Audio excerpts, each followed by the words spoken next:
예, 스위스에서 은퇴한 80세 그 교수였던 분이, 교수였다가 은퇴하셨던 분이 80세에 예수님을 믿었다고 합니다. 그래서 예수님을 믿고 난 다음에 너무 좋아가지고 맨날 이렇게 돌아다니면서, 예, 저는 어린아이입니다. 제 인생은 이제 시작되었습니다. 라고 하는 말을 입에 달고 다니더라는 거예요. 그분은 어릴 때 아주 엄격한 가정교육을 받고 자랐으나 그 믿음은 없었던, 종교가 없었던 그런 사람이었습니다. 그러다가 어떻게 예기치 않는 기회에 복음을 듣게 되고 받아들여서 예수님을 만나게 된 거예요. 그래서 그런 주님께 완전히 사로잡혀서 의탁하게 된 거예요. 그래서 자기 인생 전체가 완전히 새롭게 바뀐 듯이 보였습니다. 진리의 빛 안에서 자기를 보니까 정말 새로운 사람, 새로운 인생, 새로운 세상이 됐다는 것을 보게 된 거죠. 그래서 다닐 때마다 어디를 가든 나는 그리스도 안에서 어린아이입니다 라고 하면서 기뻐하고 얘기했다고 합니다. 한 사람이 유년기에서 청소년기, 성년기로 또 노년기로 이렇게 발전해 가는 그런 과정들 속에서는 상당히 어떻게 보면 그 이행 단계 때마다 그 단계 때 항상 이렇게 뭐라 그럴까요?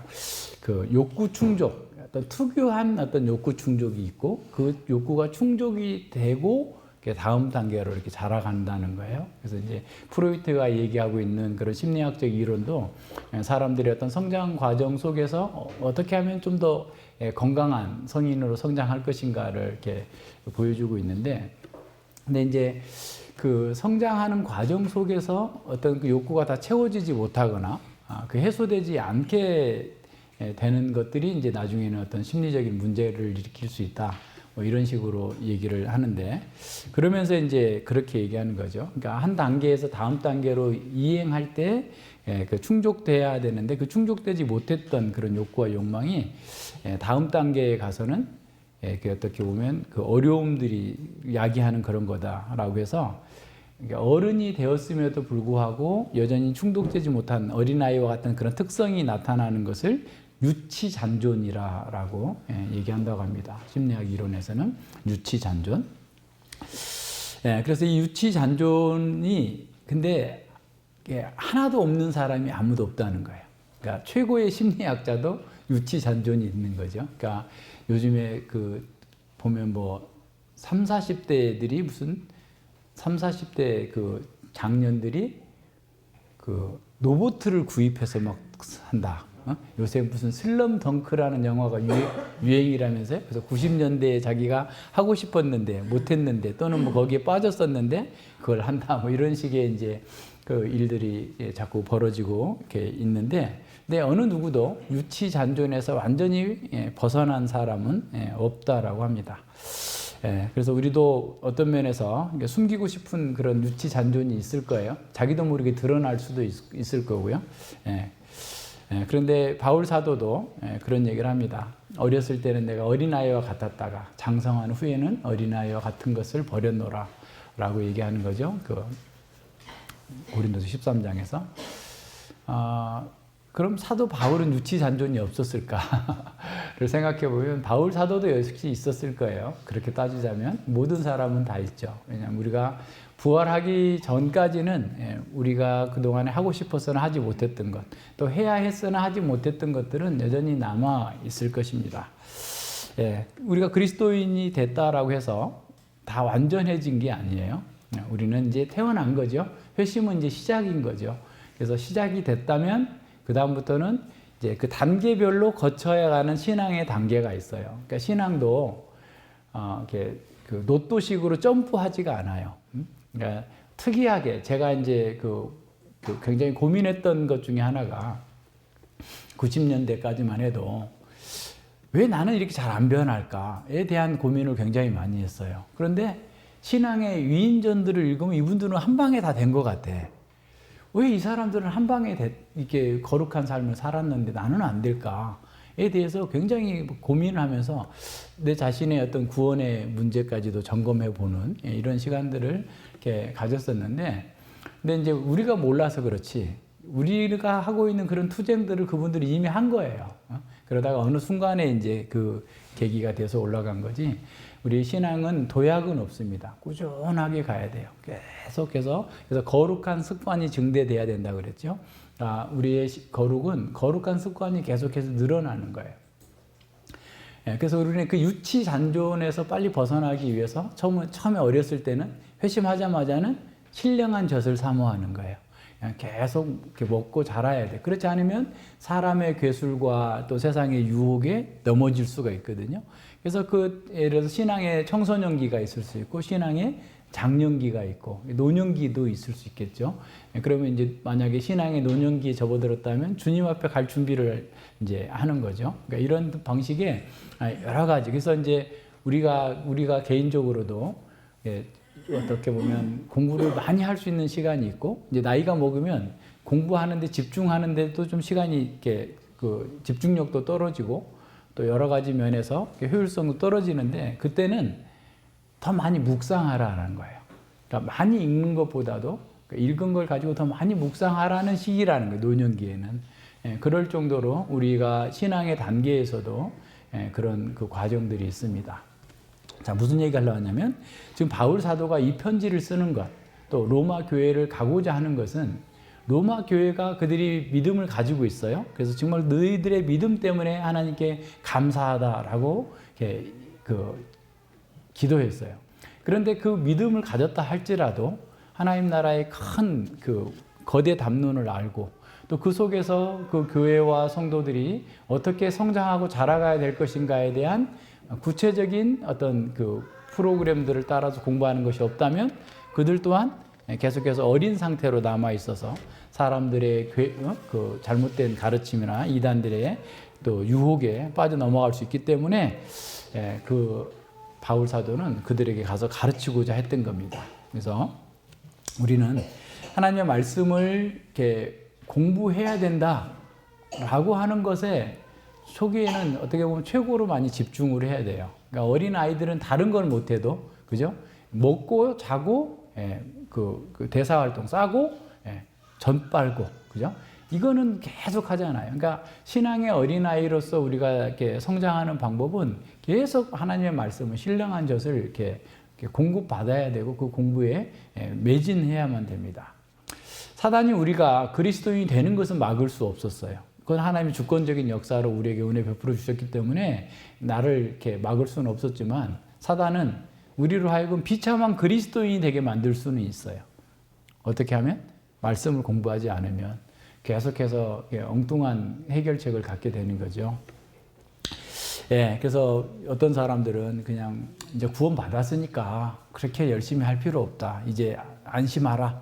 그리고 편안하게 네가 원하는 걸 해라. 라고 하면서 속이는 거죠. 그렇게 되면 실제 어떤 문제가 터졌을 때 그 문제를 말씀으로 해석하고 말씀으로 적용해서 풀어내는 것이 아니라, 원래 가지고 있었던 기존의 세계관, 자기 생각, 세상의 지혜를 가지고 그걸 대처하다 보니까 무기력하게, 비참하게 어려움을 당할 수밖에 없다는 사실을 알아야 됩니다. 그래서 바울 사도는 바로 믿음 있는 로마 교회 성도들에게 그 믿음 안에서 더 성장하도록 하는 것, 그것을 위해서 이 편지를 쓰고 있고, 그것을 위해서 로마에 가고자 했던 겁니다. 그래서 믿음과 사랑 안에서 그들의 뿌리가 내려지고 또 굳세게 되도록 하기 위해서 이 편지를 썼고, 로마로 가고자 하는 열망을 피력하고 있습니다. 1절로 15절에서는 바울이 왜 로마에 가기를 소망하는지를 좀 더 구체적으로 설명합니다. 11절과 12절에서는 로마서를 쓰는 그 목적과 그 중요 관심사가 아주 압축된 형태로 나타나고 있어요. 내가 너희를 보기를 심히 원하는 것은 무슨 신령한 은사를 너희에게 나누어 주어 너희를 견고케 하려 함이다. 그랬어요.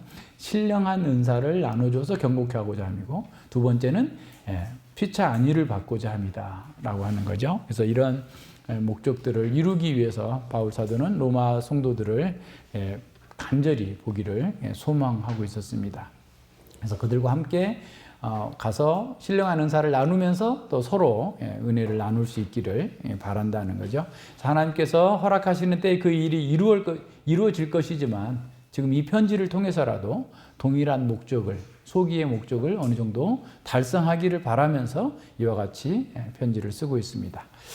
바울은 로마 성도들에게 무슨 신령한 은사를 나누어 주어 너희를 경고케 하려 한다라고 했을 때 로마 교회의 성도들의 그 믿음을 더 향상시켜야 된다라고 하는, 이방인의 사도로서 이방인들이 주류를 이루고 있는 로마 교회의 성도들에게 믿음을 더 견고케 해야 된다라고 하는 어떤 책임감, 부담감을 가지고 있었던 것으로 보입니다.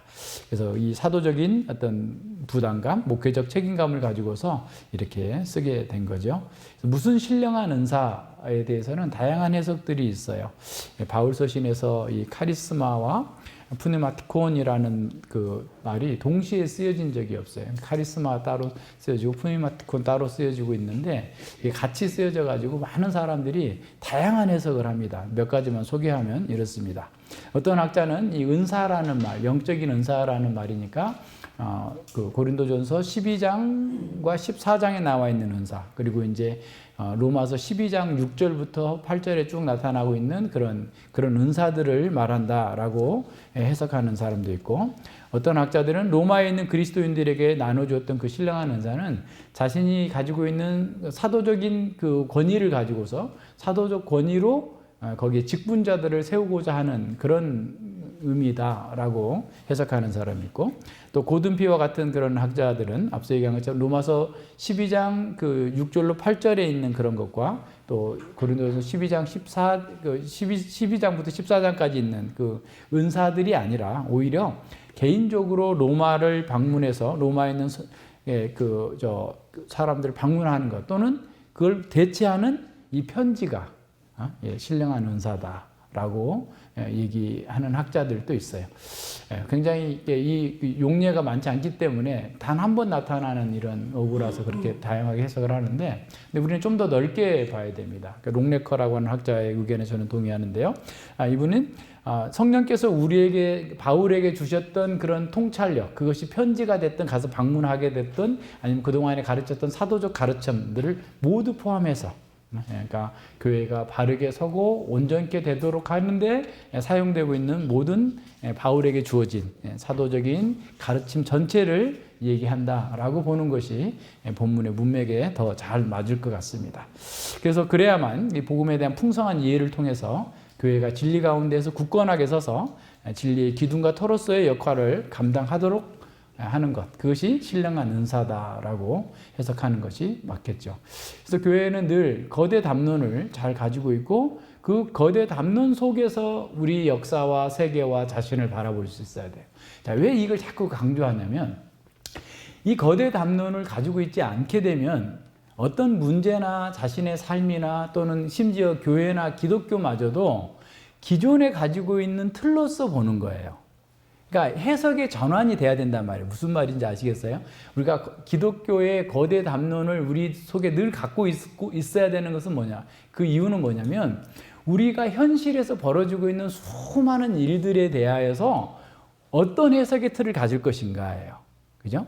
그러니까 창조로부터 예수님의 재림 때까지 있게 될 그 역사 전체의 과정 속에서 하나님 나라와 이 세상 나라의 저 과정, 어떻게 보면 이루어져가는 그런 역사 가운데에서 지금 나에게 현재 벌어지고 있는 것이 어떤 것인가라고 하는 해석의 틀을 하나님 나라의 틀로 가지고서 그 문제를 보는 것과, 아니면 세상 사람들이 흔히 말하는 예를 들어 진화론적인 세계관이든 세속주의적인 세계관이든 소비주의적 세계관이든 그걸 갖고 있지 않으면 그걸로 보는 거예요. 그래서 교회마저도 저 돈 벌려고 하는 거구나. 소비주의적 세계관을 가진 사람은 그렇게 보겠죠.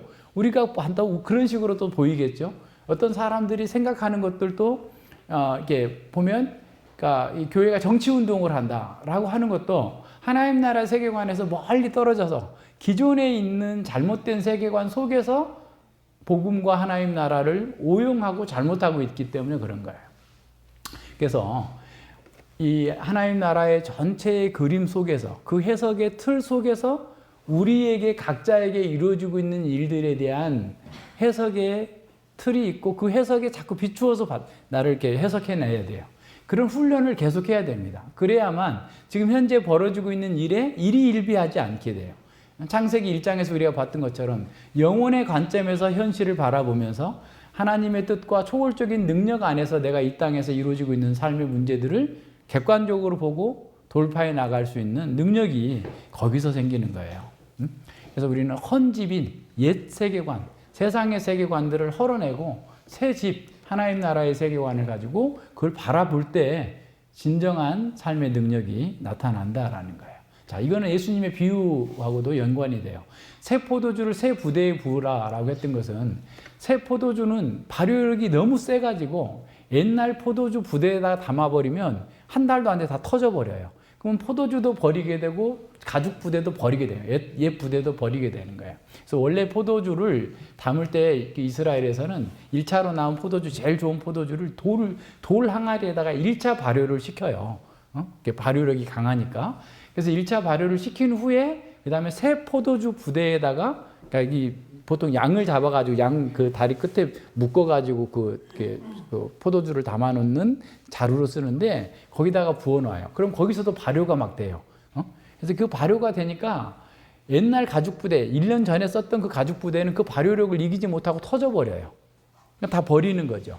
그 말은 이제 예수님께서 하신 이유가 뭐냐면 왜 바리새인들과 세례 요한의 제자들은 금식하는데 예수님은 금식하지 않습니까? 라고 했을 때 예수님이 하신 말씀인데 그게 무슨 말이냐면 지금 새로 도래한 하나님 나라는 구약의 유대교의 체제를 가지고서는 담을 수 없는 새로운 거다. 새로운 삶의 양식, 새로운 세계관이 필요하다라는 것을 가르치시는 거거든요. 자, 그럼 우리에게 적용해 보면 우리는 유대인이 아닐지라도 우리가 복음을 받았어요. 복음을 받았는데 그 받은 복음은 새 포도주에 새로운 거예요. 그러면 새로운 삶의 구조, 새로운 삶의 틀, 새로운 삶의 양식으로 해석하고 그 속에서 하나님 나라의 삶을 살아가야 되는데 옛 세계관을 가지고 세상의 세계관을 가지고 여전히 거기에다 담아놓고 있으려고 한다면 우리는 하나님 나라 삶도 안 되고 세상 삶도 안 되는 거예요. 그러니까 하려면 똑바로 하라는 거예요. 쉽게 말하면. 그죠? 여러분이 예수님 믿고 지금 하나님 나라의 복에 참여하고 그 복을 누리고자 한다면 새 포도주를 새 부대에 담는 것처럼 하나님 나라의 그 세계관, 거대 담론 속에서 모든 것들을 해석하고 그리고 그 속에서 살아가야만 승리할 수 있다라는 겁니다. 바울은 지금 그걸 전하고 싶은 거예요. 그동안 이방 세계에 가가지고 수많은 사람들에게 복음을 전하고 또 유대인들로부터 반박을 겪고 수많은 공격을 당하면서 정말 문제는 그거다. 로마 제국이 문제가 아니다. 유대주의자들에게는 로마를 책결하고 유대 독립국가를 세우는 것이 그들의 최고의 소망이었다면 지금 바울이나 예수님은 로마 제국이 문제가 아니고 사단이 문제고 죄의 문제고 하나님 나라의 극치는 예수님 다시 재림하시면서 이루어질 거다. 이걸 얘기하고 있는 거예요. 헬라인들은 지혜를 구했어요. 근데 어떻게 하면 인생을 더 멋지게 살까? 더 고상하게 살까? 더 어떻게 보면 깨끗하고 정의롭고 온전하게 살까? 아무리 지혜로 얘기해도 그래 그 지혜를 다 가졌다 하자. 그러나 그 지혜대로 살 수 없는 게 죄 때문이다. 그래서 하나님 나라의 거대 담론 속에서 그것을 보지 않으면 왜 저러지? 해석이 안 되는 거예요. 현상들은 볼 수 있으나 그 현상의 이면에 왜 저렇게 됐는지가 보이지가 않는 거예요. 그것을 보여주는 것. 신령한 은사의 아주 중요한 큰 틀을 전달하고 싶은 거예요. 로마 사람들은 예수 그리스도의 복음을 받아들였어요. 주 예수 그리스도를 믿고 예수 그리스도를 사랑하는 사람들이에요. 그러나 그들은 신령한 은사를 가지고 견고케 되어져야 될 필요가 있음을 그는 영적으로 더 깊이 느끼고 있었던 거예요. 그래서 과거의 세계관을 허물고 세상의 세계관을 허물고 그보다 더 크고 위대하고 완벽한 하나님 나라의 세계관, 거대 담론을 그들 속에 전달해 줌으로써 그들이 어느 상황에서도 견고하게 하나님 말씀 가운데에서 복음으로 무장할 수 있도록 하기를 원한 겁니다. 그래서 가고 싶었는데 지금 가지 못하니까 이렇게 편지라도 써서 우선은 자신이 가르치고 있는 복음의 그 대요를 하나님 나라의 거대 담론을 처음부터 끝까지 쭉 전달하고자 하는 의도를 가지고 지금 이 복음, 이 로마서를 쓰고 있는 겁니다. 그래서 이 신령한 은사를 통해서 복음의 풍성한 이해를 하게 된다면 진리 가운데 더 굳건하게 서게 될 것이고 교회가 진리의 기둥과 터로서 그 시대에 주어진 사명을 잘 감당할 수 있고 성도들이 더욱더 견고해지고 그 복음 가운데에서 주어져 있는 그런 삶의 시험과 어려움과 고난과 도전들을 잘 대적할 수 있는, 감당해낼 수 있는 그런 능력을 갖추도록 하고자 하는 것이죠. 그래서 사도는 로마 교회와 성도들에게 세상에서 성공하는 법이나 행복한 인생을 사는 법을 얘기하고 있는 게 아니에요. 물론 하나님의 말씀을 따라 살면 그건 다 주어지는 거예요. 일반적으로 올 수 있어요. 그러나 하나님의 말씀 속에서 하나님의 뜻을 따라서 사는 것이 가장 중요하다라고 하는 사실을 보여줍니다. 자, 우리도 마찬가지예요. 우리가 어떤 문제가 있을 때 그 문제를 하나님의 말씀에 비추어서 해석하지 않으면 자꾸 자기 틀에 매이게 돼요. 옛 틀에 매여가지고 잘못된 판단을 하고 잘못된 선택을 하게 됩니다. 근데 하나님 말씀이 가장 중요합니다. 신령한 은사가 우리의 삶의 모든 어떤 어려움들을 풀어내는 첫 번째 열쇠예요. 바울 사도가 그 에베소 장로들에게 고별 설교를 하면서 사도행전 20장 아마 35절인 것 같은데, 내가 지금 너희를 그들에게 설교하면서 마지막으로 하는 거예요. 지금 내가 너희를 주와 및 그 은혜의 말씀께 부탁하노니 그 말씀이 너희를 능히 든든히 세우사 거룩하게 하심을 입은 모든 자 가운데에서 기업을 있게 하시리라 그랬어요. 바울 사도는 그 에베소 교회의 장로들, 목사들이죠. 그리고 교회를 지키는 데 있어서 주님과 주님의 말씀에 부탁한다라고 말씀합니다. 그 은혜의 말씀에 부탁한다라는 거예요. 그들에게 어떤 새로운 능력을 주시거나 어떤 큰 권세자가 있거나 그래서 그들을 보호해 달라거나 그게 아니고, 그들이 이미 받았던, 물론 구약 성경 또 복음, 예수 그리스도의 복음서에 나타난 그 복음 사건, 또 사도 바울이 그동안 가르쳐 왔던 그 은혜의 말씀들에게 너희를 부탁한다. 그 말씀에 너희들이 붙어 있으면 너희들이 견고하게 흔들리지 않을 거다라고 말씀합니다.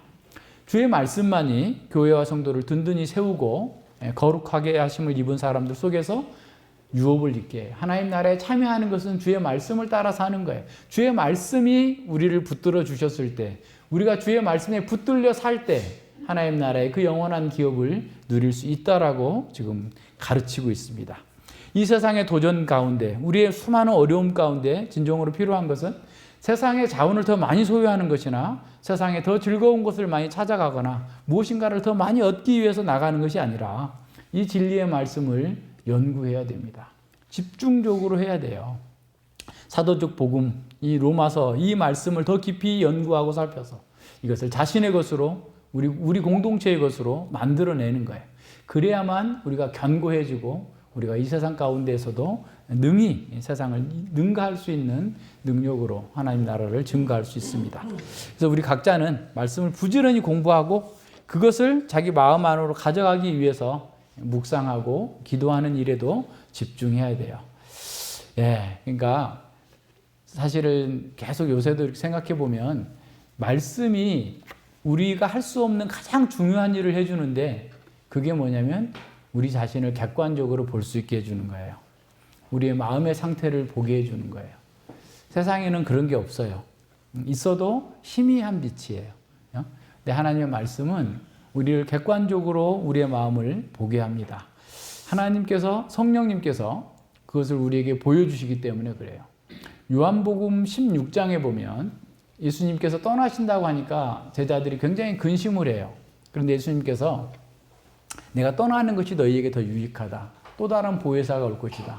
그 보혜사가 오셔서 죄에 대해서, 의에 대해서, 심판에 대해서 세상을 책망하시리라 그래요. 죄에 대해서라면 저희가 나를 믿지 아니함이요 라고 그랬어요. 불신앙이 죄라, 가장 큰 죄죠. 그러니까 성령께서는 우리가 믿지 않는 그 죄는 사함받을 수 없다라고 얘기하는데, 그 불신앙의 이유가 뭐겠어요? 자신이 진정한 필요를 모르기 때문에 그런 거잖아요. 예수님을 믿어야만 된다고 하는 진정한 필요를 모르니까 사람들이 믿지 않는 거잖아요. 그럼 이거 바꿔서 생각한다면, 성령께서 우리에게 오셔서 은혜를 베풀어 주신다면 우리에게 가장 진정한 필요를 알려주시고 우리의 상태를 보여주신다는 거예요. 그죠? 그러니까 하나님의 말씀을 가지고 성령께서는 우리가 뭐가 필요한지, 자동차에 기름이 떨어졌는데 기름 떨어진 줄 생각하지도 않고, 워셔액이 떨어졌나, 무슨 브레이크가 문제가 됐나, 어제 우리 버스 운전하면서 가는데 그 자동차 명장이라는 분이 토요일 날 오후 그 시간대에 제가 퇴근하는 시간대에 무슨 상담을 해줘요. 자동차 관련 상담을 해주는데 그분이 어떤 사례들을 얘기하는데 뭐냐면 어떤 사람은 자동차를 팔 때 자기 자동차가 이 휠에 이 핸들에 열선이 있다는 걸 안대. 그리고 다양한 기능들이 뭔지도 모르고 타는 사람들이 있다는 거예요. 아니 세상에 매뉴얼 한 번만 읽어보면 될 텐데. 아니, 중국에 가니까 진짜 예전에 중국의 목사님이 그 비상등이 뭔지 모르는 거예요. 이게 뭐예요? 이러더라는 거예요. 차를 몇 년 동안 그 차를 끌고 다녔는데 비상등 한 번도 안 켜고 다니는 거예요. 그럴 수 있죠. 응?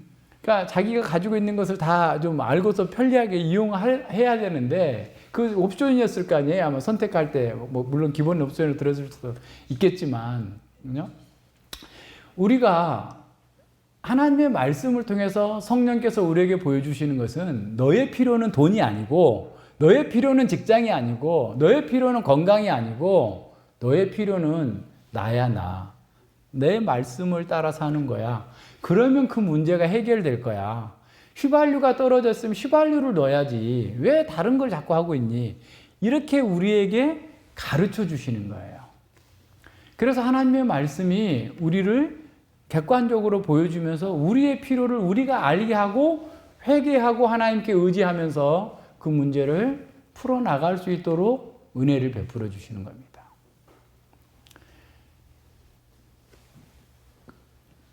심판에 대해서, 의에 대해서 성령께서 책망하실 거다라는 것은 심판이나 의는 그들이 예수님을 심판하고 예수님의 의에 대해서 부정했지만 그들의 것은 다 틀렸다.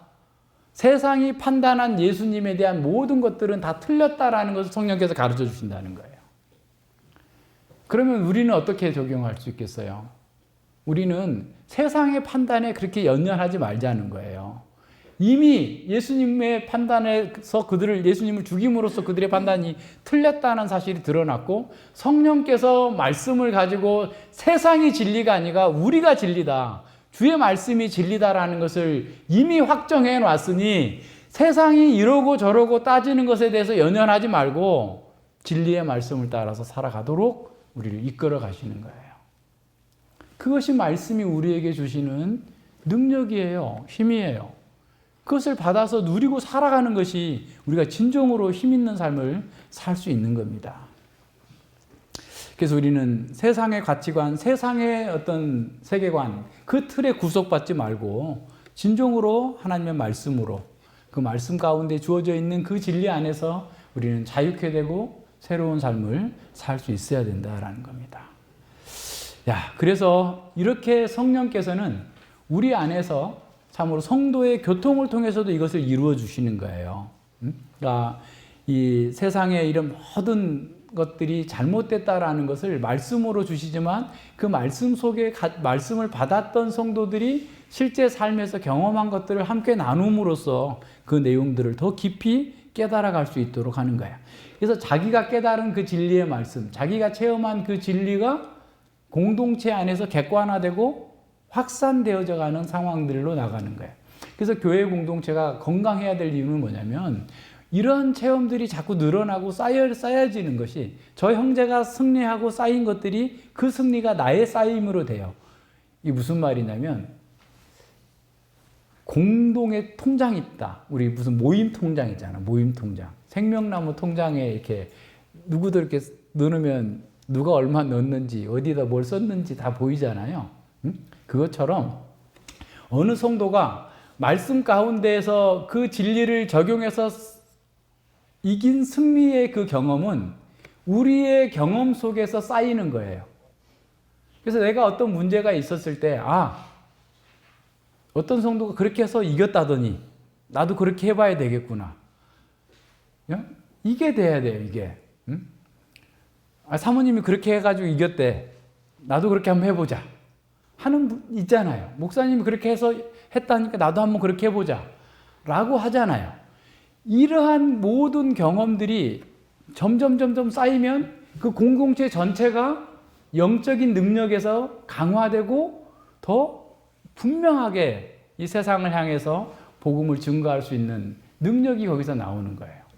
그래서 우리 각자는 우리 전체에 책임이 있고 전체에는 또 우리 각자에게 책임이 있다 생각할 정도로 이 진리의 말씀을 구현하고 성도의 교통 가운데서 그걸 나누는 일들이 중요하게 있어야 되는 거예요. 그래야만 교회가 거기서 건강하고 능력 있는 교회로 나아가는 겁니다. 그래야만 세상의 관계, 교율, 요동할 수 있는 어린 성도들도 그걸 통해서 일어나는 거예요. 성경을 열심히 공부하도록 권면해주고 공부한 것을 또 공부해서 체험해서 했던 것들을 나눠주는 것을 통해서 함께 자라가는 겁니다. 승리를 나누는 거예요. 이제 전체적으로 얘기를 하자면 이 단락을 C.S. 루이스는 이렇게 말해요. 나는 태양이 떠오르는 것을 믿는 것처럼 기독교를 믿는다. 그러니까 태양이 맨날 떠오르니까 그건 태양이 있다는 걸 믿잖아요. 그런데 자기가 믿는 그 기독교는 내가 그것을 보기 때문에 태양을 믿는 것이 아니라 태양에 의해서 모든 것을 보기 때문에 기독교를 믿는다는 거예요. 자, 정리해 보세요. 나는 기독교를 태양이 떠오르는 것처럼 믿는데 그 믿는 것은 뭐냐? 태양이 있기 때문에 믿는 게 아니라 태양을 통해서 모든 것을 보기 때문에 믿는다는 거예요. 이해가 되세요? 기독교라고 하는 창을 통해서 이 말씀이라는 창을 통해서 모든 실상이 보이기 때문에 이 기독교를 부인할 수 없다는 거예요. 날마다 태양이 뜰 때마다 어두웠던 것들이 보이지 않았던 것들이 다 보이는 것처럼 기독교의 진리를 통해서 모든 것들을 다 볼 수 있기 때문에 나는 그 기독교를 믿지 않을 수 없다라는 거예요. 신령한 은사가 우리에게 그러한 작용을 해야 됩니다. 하나님의 말씀을 통해서 나와 및 모든 것들을 다 볼 수 있어야 돼요. 세상에도 그런 말 있잖아요. 등잔 밑이 어둡다. 다른 사람의 잘못은 잘 보지만 자기 잘못을 보지 못하는데 우리는 등잔 밑을 본 사람이잖아요. 우리 자신을 본 사람이잖아요. 그러면 세상을 더 잘 보고 명확하게 볼 수 있어야 돼요. 그래서 우리가 이렇게 볼 수 있기 때문에 우리 자신과 세상과 사단에게 속지 않게 되는 거예요. G.K. 체스터턴도 이렇게 말해요. 현상은 종교를 증명하지 못하지만 종교는 현상을 설명한다. 세상은 뭐 종교에 대해서 기독교에 대해서 이런저런 말 아무리 말하지만 말할 수 없어요. 맞지도 않아요. 환원주의적인 거예요. 그러나 종교는 이 세상에 대해서 기독교는 무엇이 그른지 옳은지 왜 생겨났는지 그 원인과 상태와 결말을 다 보여줄 수 있다라는 겁니다. 그래서 우리는 기독교의 이 빛을 통해서 세상의 실상을 꿰뚫어 보는 사람이 되어야 됩니다. 신령한 은사가 그래서 필요한 거예요. 그래서 이것을 공부하는 데 집중해야 됩니다. 거기서 바로 거기에서 그리스도인의 능력이 나옵니다. 바울 사도가 로마 교회에 이 신령한 것을 나눠주기를 갈망한 이유가 바로 여기에 있습니다. 우리 모두 우리 성도들 전체가 다 은사를 받았어요. 그래서 말씀을 잘 받고 그 말씀의 원리를 따라서 함께 섬기는 은사를 가지고 있어요. 그래서 그 몸된 지체로 섬길 때 우리는 앞서 얘기한 것처럼 우리의 영적인 경험과 능력과 지혜가 쌓임으로써 진정한 능력을 발휘할 수 있어요. 다른 성도들을 섬김으로써 견고케 해줄 수 있습니다. 12절에 보세요. 12절에 이는 곧 내가 너희 가운데에서 너희와 나의 믿음을 인하여 피차 안위함을 얻으려 함이라. 표준 세번역은 이렇게 번역했어요.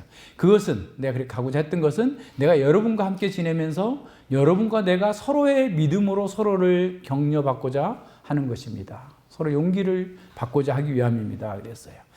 바울은 자신이 로마로 방문해서 로마 교회가 신령한 은사 가운데서 경고케 되어질 뿐만 아니라 또 함께 그들의 용기를 보고 그들의 믿음에 성장하는 것을 보면서 함께 격려받고 함께 용기를 얻고 누리게 되기를 원한다라고 말씀하고 있는 겁니다. 그래서 말씀의 결과는 결국 이와 같은 방식으로 나타나야 돼요. 말씀을 통해서 말씀을 전했더니 그 말씀이 그 속에 어떤 성도 속에 들어가 가지고 했더니 그 성도가 이겼어. 승리했어. 그게 기쁨이고 감사한 거죠. 연태에 있는 우리 성도님이 전에 목사님 그거 너무 어려워요. 맞아요. 저도 어려워요. 그런데 그렇게 해보세요. 그랬더니 됐어요. 이런 얘기를 통화하고 할 때마다 할 때 서로 격려를 받고 서로 위로를 얻게 되는 거죠. 우리 성도들이 하나님의 말씀을 받고 그 말씀으로 인한 삶의 승리의 경험들을 함께 나누면서 그 속에서 위로와 격려를 얻게 되는 겁니다. 그래서 신령한 은사를 받은 사람들은 그 속에서 그 은사를 체험함으로써, 은사의 능력을 체험함으로써 승리의 경험을 나누고 또 그 성장하는 모습들을 보면서 함께 기뻐하는 겁니다. 그래서 성도의 교통은 우리가 경험하는 그 진리를 어떤 면에서 간접 체험하게 해주지만 거기서 머물지 않아요. 앞서 얘기한 것처럼 직접 체험으로 이끌어가는 거예요. 그러니까 어떤 성도의 승리는 우리 전체의 승리가 되는 거예요. 그래서 그런 면에서 우리는 직접 체험을 일어난 것처럼 우리 속에서 생생하게 나타나는데 왜 그렇게 되냐면 앞서 얘기한 것처럼 우리가 동일한 해석의 틀을 가지고 있기 때문에 그래요. 우리가 동일한 소망을 가지고 있기 때문에 그래요. 우리가 동일한 말씀과 동일한 성령의 인도하심 속에 있기 때문에 어떤 성도의 승리가 나의 승리가 되고 그것이 간접 체험에 머무는 게 아니라 직접 체험으로 연결된다라는 사실을 우리는 기억해야 됩니다. 그래서 우리는 형제가 승리하기를 바라고 또 그 승리가 나의 승리가 되고 그 승리의 경험이 나의 경험이 되고 나의 체험이 되도록 이렇게 해야 돼요. 그래서 우리는 하나님 나라의 그 소망과 그 언약 가운데에서 우리에게 있는 그 모든 것들을 함께 공유하면서 더 배가 되면서 승리할 수 있도록 견고해질 수 있도록 그래서 서로를 격려하고 서로를 위로하고 서로에게 용기를 주는 방식으로 살아갈 수 있도록 해 나가야 됩니다. 그래서 우리는 신령한 성도들 안에서 또 신령한 은사 안에서 하나님과 함께 교제하는 것을 우리는 즐거워하는 겁니다. 그것이 영적인 본능이에요. 말씀 안에 있는 사람들은 성도들과 교제하기를 그렇게 열망합니다. 그래서 선한 영향을 주고받는 것이죠. 하이델베르 요리문답 55문답에서 성도들의 교통이라는 말이 당신에게 무엇을 의미합니까? 라고 묻고 답은 첫째로 모든 신자가 이 공동체의 지체들로서 그리스도의 한 부분이며 그 모든 보화와 은사에 참여한다는 뜻이고, 그죠? 그러니까 하나의 체험이 되는 거예요. 간접 체험이지만 직접 체험이 되는 거예요. 한 몸이니까. 그죠? 이 손에서 움직여졌던 그 일들은 우리 몸 전체에 영향을 미치고 전체가 이기는 거나 마찬가지이기 때문에 그런 거죠. 둘째로 각각의 지체들이 자신의 은사들을 다른 지체들의 유익과 복지를 위해서 기꺼이 그리고 즐겁게 사용할 것을 의무로 여겨야 된다. 그러니까 섬김의 은사로서 성도의 교통들을 잘 사용할 수 있을 때 이루어지는 것이죠. 그래서 말씀이 바르게 선포되고 하나님과 거룩한 교제가 이루어지면 후에 자연스럽게 따라오는 것이 성도의 교제입니다. 그래서 사도신경에서 말하고 있는 것처럼 성도의 교통을 믿는 것은 성도의 교통이 그만큼 교회의 중심이 된다라는 사실을 보여줘요. 레위기 3장에서 화목제가 나오죠. 화목제 제물을 드릴 때 그 봉헌자가 그러니까 제사를 드리는 사람이 먹을 수 있는 유일한 그 고기가 화목제 제물이에요. 그래서 이제 그 콩팥과 거기 붙어 있는 기름은 단에서 하나님께 드려요. 이 콩팥이라는 말이 레부라는 말인데 사랑을 의미해요. 사랑, 마음. 그래서 우리 이제 오늘날은 그 마음 하면 다 하트로 심장을 하는데 고대 사람들은 심장이 아니라 신장이 사랑의 장소예요. 그러니까 그 신장을 그래요. 그러니까 다시 말하면 우리 마음 전체를 하나님께 올려드립니다 하고 그걸 단에서 화목제, 하나님과 화목되는 게 우선이니까, 그죠? 하나님과 화목이 돼야 되죠. 그러고 난 다음에 제사장이 앞다리살하고 뭐 가슴살을 갖고 나머지는 봉헌자가 그 제사를 드린 사람이 자기 이웃들을 초청해 가지고 같이 그걸 먹어요. 그러니까 오늘날은 고기를 뭐 날마다 먹을 정도로 많이 먹어서 그러던데 예전에는 그 고기 먹는 날이 아주 드문 희귀한 날이에요. 그러니까 그래서 함께 그 고기를 먹으면서 같이 잔치를 벌이는 것처럼 그게 화목제의 그 기쁨인 거죠. 그러니까 하나님과 화목된 사람은 이웃과도 화목돼야 된다라는 사실을 보여주는 그런 거예요. 그러니까 하나님의 말씀을 잘 받은 그 결과는 성도의 교통으로 나타나야 돼요. 무슨 말인지 아시겠죠? 그러니까 성도의 교통 속에서 하나님의 은혜를 서로 나누고 또 서로 격려하고 위로하고 용기를 불어 넣어주고 세워주는 그런 일들이 잘 이루어질 때 우리는 교회 안에서 바르게 성장하고 자라갈 수 있게 되는 겁니다. 그래서 성령께서 말씀으로 불러 모으신 그 교회 안에서 나누는 그 성령 안에서의 그 교제는 선포된 말씀과 분리될 수 없고 또 그 말씀 속에서 교제할 수 있다라는 거예요. 그래서 우리는 그런 거예요. 탁월한 재벌이에 밥 먹자 해도 우리 성도하고 밥 먹을 약속이 있으면 안 됩니다. 우리 성도하고 밥을 먹어야 되기 때문에 안 됩니다. 뛰어난 사람이 와가지고 뭘 나랑 같이 하자 했어도 우리 성도하고 어떤 약속이 있으면 그거 안 됩니다. 라고 할 정도로 성도의 교제를 중요하게 생각해야 돼요. 다른 어떤 것보다도 그럴 정도로 그렇게 해야 됩니다. 그러니까 세상에 힘 있는 사람들 속에서 우리의 어떤 정체성이나 안정감을 누리는 게 아니라 한 복음을 가지고 있고 한 믿음과 한 소망을 가지고 있는 우리 성도들 속에서 진정한 기쁨과 만족과 은혜를 누리는 거예요. 예, 요새 뭐 꽃구경 갑시다 했는데 꽃구경을 가자. 그래서 꽃구경을 가서 막 이렇게 보면 좋죠. 근데 그 꽃들도 다 하나님을 찬양하는 것 같은데 그 꽃 앞에 있는 사람들은 다 자기를 높이고 있어요. 그죠? 예, 그래서 아마 T.S. 엘리엇은 사울은 잔인한다리라 그런 거예요. 온 세상은 바뀌는데 사람은 여전히 안 바뀌고 부패하고 자기중심적이고 자기만 알고 냉혹하고 죄 가운데 살고 있는 그런 모습들을 보게 되는데 우리는 그렇지 않아야 되죠. 우리는 오히려 이러한 은혜를 입은 자들 속에서 더 크게 우리 성도들이 가장 아름답다. 우리 성도들이 귀하다. 그리고 그 성도들과 함께 있는 것이 그 어떤 것보다도 즐거운 것이 돼야만 그것이 말씀을 잘 받았다고 하는 또 다른 증거이기도 해요. 그래서 이제 교제가 잘 안 된다. 안 될 수 있죠. 우리가 살아온 과정이나 또 여러 가지가 안 될 수 있는데 그 인간적인 교제로 생각하니까 그런 거예요. 말씀을 경험한 것들을 나누면 안 될 이유가 없는 거죠. 그렇잖아요.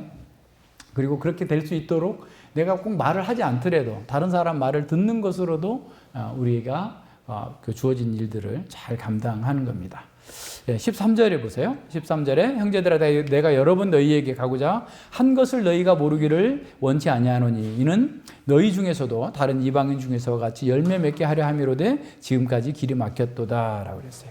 어떻게든 가고자 했다라고 하는 것이 굉장히 중요한 거죠. 그래서 교회가 그러니까 그 교회 성도들의 로마 교회 성도들의 믿음을 확신하고 있었기 때문에 그들 형제들이라고 하면서 아주 친근하게 부르고 있음을 보게 됩니다. 하나님의 가족으로 입양된 모든 사람들, 과거의 민족이나 또 어떤 신분이나 지위 이런 모든 것 상관없이 우리 하나님의 가족으로서 한 형제가 되었다라고 하는 사실을 보게 됩니다. 그래서 서로 가족처럼 서로를 위해서 헌신하고 사랑하는 그런 공동체를 이루어 나가는 것이 또한 우리가 해야 될 일입니다. 하나님의 가족으로서 교회는 서로의 필요를 채워주고 서로 용서하고 화목하게 하는데 힘써야 됩니다. 서로 존중하고 존경하는 마음으로 대하고 그렇게 해야 돼요. 그래서 진정한 그리스도인들은 다른 성도들의 그 마음 또 그들 속에서 이루어지고 있는 하나님의 형상을 바라보면서 즐거워하고 마음이 뜨거워지고 영적인 친근감이 느껴지는 거죠. 처음 만났는데도 성령 안에서 교제가 이루어진다면 오랫동안 사귄 사람처럼 50년 넘도록 같이 산 그 믿지 않는 육신의 가족보다도 더 친근하게 느껴지고 더 영적인 친밀감이 느껴지는 것이 사실입니다. 우리가 또 과거에 직접 보지 않았어도 과거의 위대한 성도들의 전기를 읽으면서도 그런 영적인 친밀감을 느끼고 기쁨과 위로와 용기를 얻게 되는 거죠.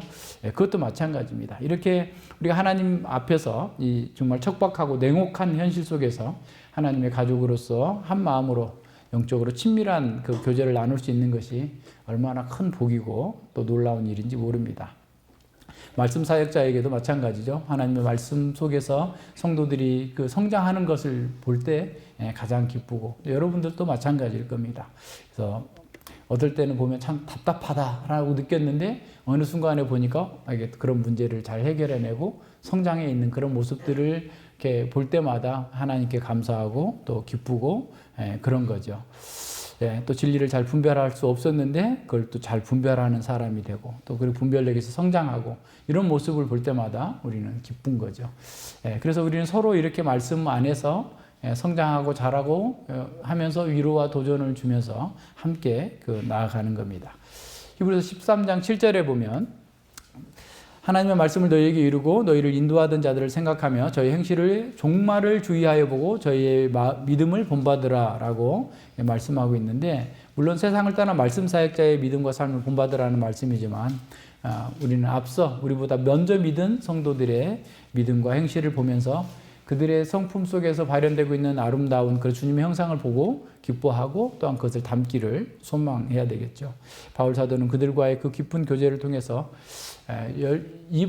다른 이방인들에서와 같이 열매를 거두려 합니다. 열매를 맺게 한다라는 말은 거둔다라는 말입니다. 거두려다 하는데 그 열매는 그럼 무엇이냐면 두 가지를 생각할 수 있는데, 빌립보서 1장 그 8절에서 얘기하고 있는 것처럼 그 예수 그리스도로 말미암아 의의 열매가 가득하여 하나님의 영광과 찬송이 되게 하기를 원합니다. 그러니까 그 열매는 그리스도로 말미암아서 이루어지는 열매죠. 그러니까 복음으로 말미암은 열매, 신령한 은사를 전해줬음으로 말미암아서 이루어지는 열매인데, 그 첫 번째는 우리의 성품의 변화예요. 그죠? 성품의 변화, 내적인 변화로 사랑, 희랑, 화평, 오래 참음, 자비, 양선, 충성, 온유, 절제, 이런 성령의 열매들로서의 성품이 잘 변화되는 그런 의의 열매가 이렇게 열매를 거두기를 바라고, 그러니까 말씀이 들어갔으면 그와 같은 성품의 그 열매들이 나타나기를 바라고, 그리고 두 번째는 바울 사역에 동역하는 거예요. 하나님 나라의 사역에 동역하는 외적인 사역들을 함께 해주기를 바란다. 그래서 이제 지금 우리가 첫 시간에 본 것처럼 바울 사도가 스페인으로 선교하는데 로마 교회가 지지해 줄 수 있는 그런 방식의 열매를 거두기를 바란다. 그래서 이제 그 사도 바울은 지금 이 편지를 쓰고 있을 때는 고린도의 갱그리아항, 고린도에 있었을 텐데, 고린도에 있으면서 이제 그 6월절에 예루살렘 방문하기 위해서 이방인 교회들로부터 헌금을 다 모아가지고 지금 가고 있는 중이잖아요. 열매를 거두어 가는 중이니까 다른 이방인 중에서들과 같이 그런 교회를 위한, 보편 교회를 위한 사역, 또 선교 사역을 위해서 그들이 동역해 주기를 바란다. 그걸 거두기를 바란다라고 하는 것이죠. 그리고 이제 14, 15절을 봅니다. 바울 사도가 그 성도들에게 열매를 거두려는 그 계획은 자기를 과시하거나 자기의 어떤 그 능력을 드러내고자 하는 것이 아니라 자기의 사도적 소명이기 때문에 그 일을 한 거죠. 바울은 복음을 위하여 택정함을 입었습니다. 그래서 자신이 그 부르심에 합당하게 행해서 하나님께서 주신 그 성령의 신령한 은사로 성도들과 교회의 유익을 위해서 일해야 된다라고 하는 그런 그 거룩한 의무감에 휩싸여 있었습니다. 헬라인이나 야만이나 지혜 있는 자나 어리석은 자에게 다 내가 빚진 자라. 그러므로 나는 할 수 있는 대로 로마에 있는 너희에게도 복음 전하기를 원하노라 그랬어요. 헬라인이나 야만인이나, 그러니까 야만인이라는 말은 헬라어를 모르는 사람 또는 헬라 문화를 모르는 사람. 그럼 헬라인이나 야만이라 이 세상 모든 사람을 가리켜요. 그러니까 이 세상 모든 사람을 둘로 나눴어요. 이게 헬라 사람들은, 그러니까 이방인들은 헬라 문화를 아는 사람, 모르는 사람. 유대인들은 유대인과 비유대인으로 나눴어요. 이 모든 사람에게 자기는 그 빚을 진 자다라고 얘기합니다. 그래서 이 세상의 모든 그 정치 체제나 민족이나 사상과 이념을 다 초월해서 그는 복음을 전해야 된다라고 하는 사실을 생각한 거죠. 도덕적으로 가장 뛰어난 사람이라도 또 가장 부족한 사람이라도 모두가 그 하나님의 말씀을 들어야 된다. 그 말씀을 전하겠다라는 거예요. 거룩한 부담감을 자기는 빚진 자다라고 표현하고 있는데, 빚진 자다, 나는 빚쟁이다 라는 말이죠. 그래서 이 바울이 진 빚은 복음을 전하는 것이죠. 그러니까 이 세상에서 그 빚을 지는 데는 두 가지 종류가 있죠. 하나님께 우리가 빚을 받았어, 복음을 받았어. 그러면 네 이거 쓰고 너 잘 먹고 잘 살아라 하고 주신 게 아니고, 너 잘 먹고 잘 살고 나머지는 저기에게 줘라. 그럼 그 줄 때까지 나는 빚진 자야. 지금 사도 바울은 그런 마음이에요. 하나님께서 그 복음을 자신에게 주신 것은 나만 잘 먹고 잘 살라고 한 게 아니라 너 이방인들에게 가서 복음을 전하고 만나는 모든 사람에게 복음을 전해야 될 빚이 있다. 그래서 빚이 있는 사람은 어떻습니까? 항상 부담이 있어요. 여러분 빚을 져보지 않은 사람 있겠죠? 근데 빚을 져보면 지금도 빚이 있어요. 우리는 맨날 한 2달에 한 번씩 가가지고 대출 연장을 해야 되나 이렇게 하는데, 그 빚이 있으면 그걸 갚을 때까지 그냥 계속 떠나지가 않잖아요. 만약에 그 빚을 못 갚으면 어떻게 되겠어요? 파산하게 되고 뭐 다 이렇게 빼앗기게 되는 거죠. 그러니까 빚이 있다라고 하는 것은 해도 되고 안 해도 되는 게 아니라 반드시 해야 된다라는 거예요. 그래서 고린도전서 9장 16절에서 바울 사도는 이렇게 얘기합니다. 내가 복음을 전할지라도 자랑할 것이 없으면 내가 부득불할 일임이라. 만일 복음을 전하지 아니하면 내게 화가 있을 것이다. 그러니까 자기는 지금 사명을 받았어요. 빚을 진 자예요. 그래서 안 전했다가는 자기는 화가 있을 거다라고 얘기하는 거죠. 그래서 복음을 전해야 된다는 거룩한 부담감을 갖고 있는 것처럼 그 사람들에게 절박하게 이 복음을 전해야 된다라는 거예요. 자, 여기서 우리도 한번 생각해 봐요. 우리도 사도와 같이 복음의 빚진 자라고 하는 거룩한 부담감을 갖고 있는가? 우리는 물론 사도도 아니고 말씀 사역자도 아니에요. 그러나 여러분이 복음을 받았다면, 하나님의 은혜를 받았다면, 하나님의 자녀가 되었다면 그것은 우리에게만 간직하라고 주신 것이 아니라 다른 사람에게 나눠주라고 하나님께서 주신 거예요. 예수님이 그랬잖아요. 가서 가르쳐 지키게 하라. 내가 너희에게 분부한 모든 것을 가서 지키게 하라.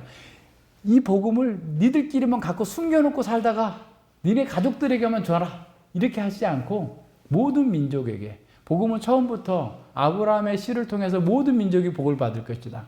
다윗에게 주신 그 언약을 통해서 이건 인류의 규례로 정하셨나이다. 라고 했고 이 모든 복음은 온 세상 사람들을 위한 것이니 너희들은 가서 이 복음을 전하라. 복음의 빛을 갚으라. 라고 우리에게 명령하셨다는 것을 기억해야 됩니다. 그래서 우리 가족들을 향해서 거룩한 부담감을 가지고 그들에게 어떻게 하든지 간에 갚아야 되겠다라고 해야 돼요. 복음을 전할 때 굉장히 좀 간절함으로 또 거룩한 부담감으로 해야 돼요. 우리 이웃들에게도 마찬가지입니다. 내가 이 빚을 갚지 않으면 내게 화로다 라고 하는 심정으로 어떻게 하든지 때를 얻든지 못 얻든지 계속해서 복음을 전하려고 해야 돼요. 특별히 지금은 말씀이 홍수를 이루고 있는 그런 시대이지만 순전한 말씀을 듣기는 너무 힘든 말씀의 기갈이 심각한 그런 시대입니다. 이렇게 희귀한 말씀의 시대, 말씀이 없어져 가고 있는 이런 시대 속에 바른 복음을 알고 있으면서도 우리가 입을 닫고 있다면, 고통받는 영혼들에 대해서 모른 채 한다면 우리는 복음을 사유화했다고 하는 책망을 듣지 않을까 두렵습니다. 바울 사도는 이방인의 사도로 부름을 받았고 어떻게 하든지 복음을 전하기를 소망했어요. 누구도 구별하지 않고 어떻게든 복음을 전하기 위해서 최선을 다했어요. 근데 이 복음을 전할 때의 태도를 한번 생각해 보자는 거예요. 그러니까 고린도전서 8장, 9장, 10장에서는 이 우상의 재물을 먹는 문제를 가지고 그 지침을 주고 있는데요. 고린도 교회에 지식이 있다는 사람들이 우상은 아무것도 아니야 라고 하면서 우상의 신전에 가서 고기도 먹고 이렇게 잔치에 참여하고 하니까 믿음이 연약한 성도들이 그걸 보고 이게 시험에 들게 돼요. 고통에 빠지게 돼요. 그래서 바울 사도는 그렇게 하면 안 된다. 너희들은 지식을 따라서 하지 말고 사랑으로 해야 된다. 라고 하면서 자신의 권리를 사용하지 않고 얼마나 이 교회를 위해서 섬겼는지를 얘기하는 가운데에서 그 말씀들을 주어줘요. 그게 9장인데요. 오늘 9장을 볼 건데 앞에 부분은 여러분이 좀 읽어보세요. 내용이 좀 이렇게 이미 들으신 분들도 있고 한데, 그러니까 내가 내 자유함이 다른 사람들에게 거침이 되지 않도록 해야 된다. 그러니까 우리 교회 공동체 안에서의 문제이죠.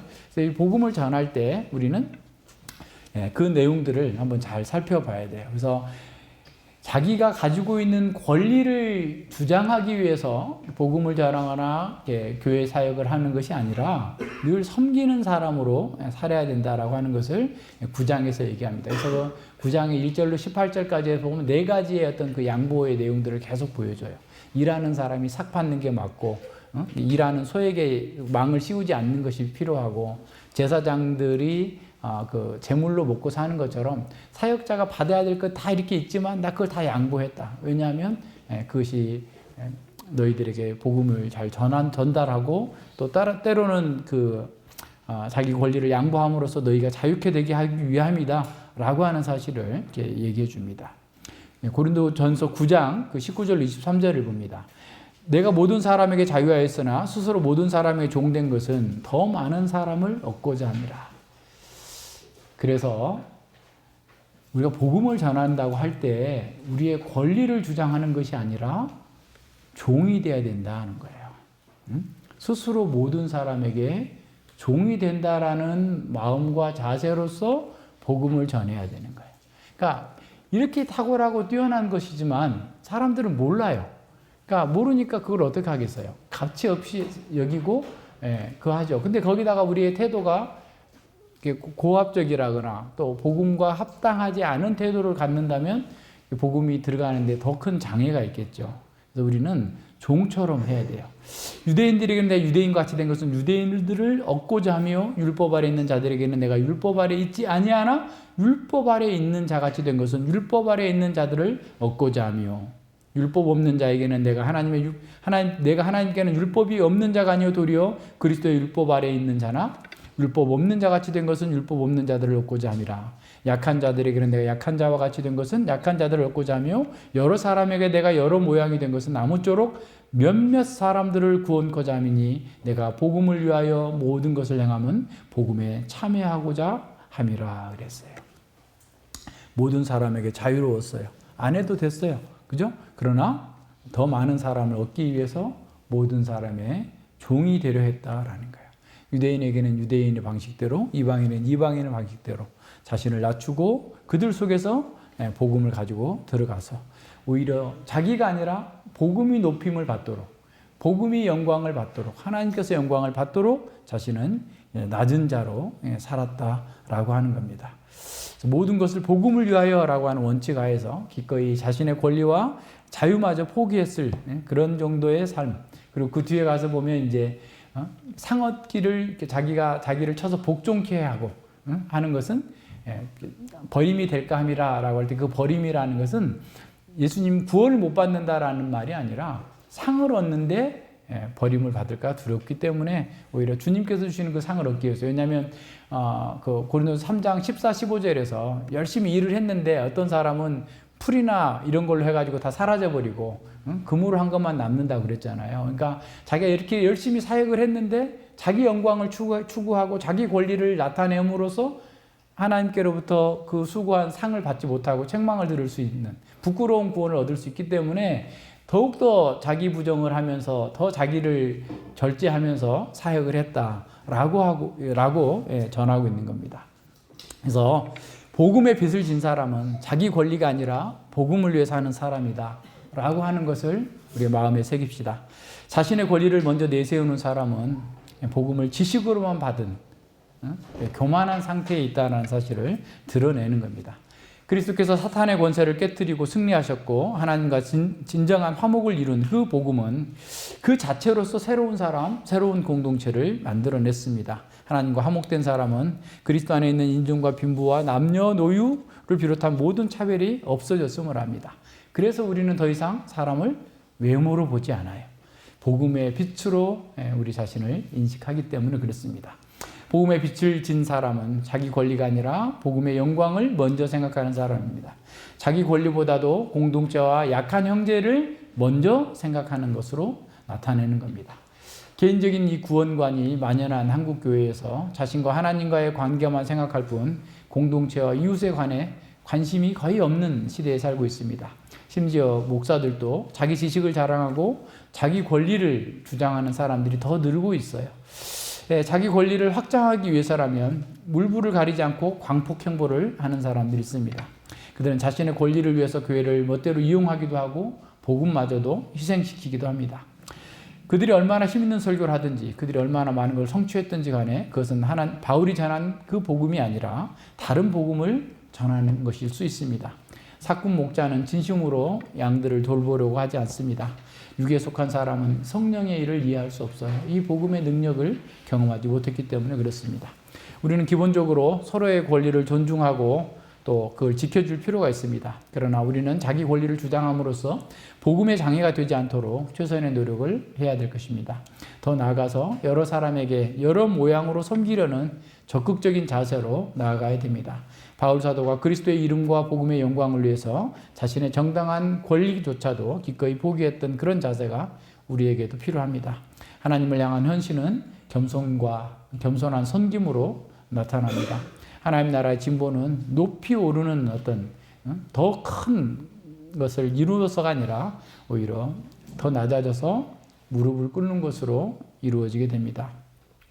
주님께서 우리 모두의 종이 되셨기 때문에 우리는 그분의 이름 안으로 부르심을 받았기 때문에 우리는 겸손과 섬김으로 그 부르심에 응답해 나가야 됩니다.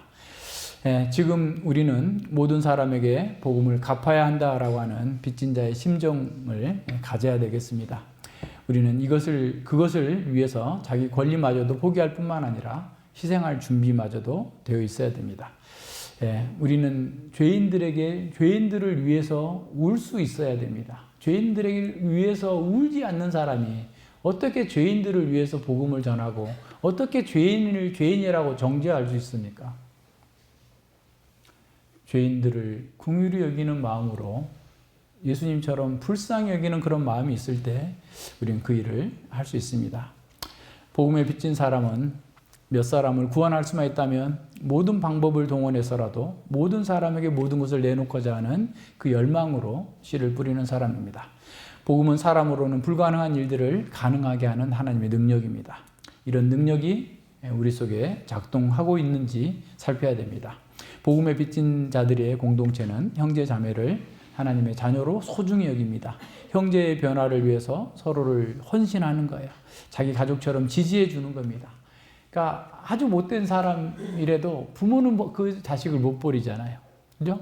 그러니까 우리가 마치 그와 같은 마음으로 우리 형제가 때로는 어떤 잘못을 범할 수 있고 때로는 넘어질 수도 있고 그럴지라도 그 부모의 마음으로 그들을 지지해 줄 수 있는 그런 공동체로 함께 있어야 됩니다. 그래서 복음에 빚진 자들의 공동체는 세상 사람들의 영혼도 소중히 여기는 거예요. 그래서 복음으로 그들을 초청하고자 합니다. 자기를 낮추고 자발적으로 그들을 섬기는 사람들을 통해서 하나님의 생명이 흘러갑니다. 언제든지 어느 곳에든지 그렇게 가도록 되어 있습니다. 바로 그 일을 위해서 교회 안에서 먼저 신령한 은사로 서로 섬기는 일이 잘 진행되어야 됩니다. 이 섬김을 통해서 서로 경고케 함으로써 사랑 안에서 터가 굳어지고 자라가야 됩니다. 사탄의 통치가 종식되었다고 하는 것을 교회가 삶으로 선언하며 증언해 내야 됩니다. 우리가 그렇게 해야 됩니다. 교회에 하나님의 통치로 인한 의와 평강이 넘칠 때 교회 밖에 있는 사람들도 우리가 전하는 그 복음에 귀를 기울일 것입니다. 그들도 복음의 능력을 알고자 해서 교회로 나오게 될 것입니다. 같이 기도합니다. 하나님 아버지 감사를 드립니다. 주님께서 어떠한 자리에 있던 저희들을 구원해 내셨는지 돌아보면 참으로 놀랍고 신비할 따름입니다.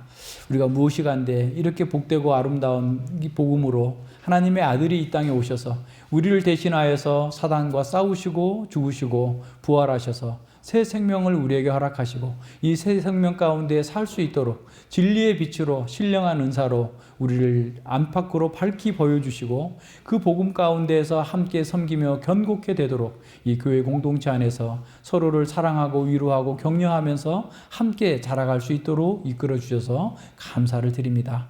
우리가 주님께서 주신 이 진리의 말씀 속에서 참으로 더 견고케 되고 더 사랑하고 더 온전케 되어져서 더 많은 열매를 맺어서 참으로 우리에게 주어진 이 복음의 빛을 또 우리 이웃들에게 우리 열방에까지라도 잘 이렇게 나타내서 갚아나가는 거룩한 공동체로 주님 이 시대에 참으로 아름다운 하나님의 나라로 잘 세워져 가고 빛을 발할 수 있도록 저희들 각자를 붙들어 주시고 함께하여 주시옵소서. 감사드리오며 예수님 이름으로 기도드립니다. 아멘.